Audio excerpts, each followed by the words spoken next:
तहरीक इंसाफ की क़यादत जेल में पहुंच गई है। असद उमर और फवाद चौधरी के बाद शाह महमूद कुरैशी को भी गिरफ्तार कर लिया गया है। इस्लामाबाद पुलिस ने शाह महमूद कुरैशी को रात गए गिलगित बल्तिस्तान हाउस से गिरफ्तार किया। शहबाज गिल ने शाह महमूद कुरैशी की गिरफ्तारी की तस्दीक कर दी। फवाद चौधरी गिरफ्तारी से बचने के लिए 12 घंटे तक सुप्रीम कोर्ट में मौजूद रहे। इस दौरान उनकी चीफ जस्टिस से मुलाकात की कोशिश भी नाकाम हुई।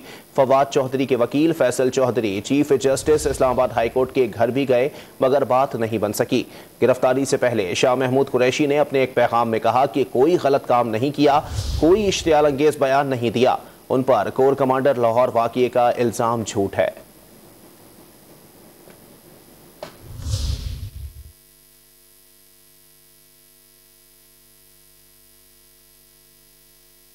बिस्मिल्लाहिर्रहमानिर्रहीम। मेरी इत्तला के मुताबिक पुलिस आ गई है मुझे गिरफ्तार करने के लिए। मैं एक पैगाम देके जाना चाहता हूँ कि ये तहरीक हकीकी आज़ादी की तहरीक है और हमने सब ने मिलकर इस पे अपना हिस्सा डाला है। इमरान खान साहब ने मुझे जिम्मेदारी सौंपी थी, मैं उस जिम्मेदारी को निभाने की कोशिश कर रहा था और की है।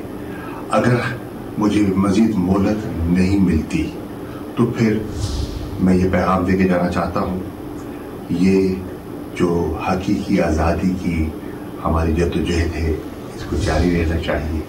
इमरान खान साहब की आज़ादी तक आप अपनी जस्तजू में गामज़न रहें।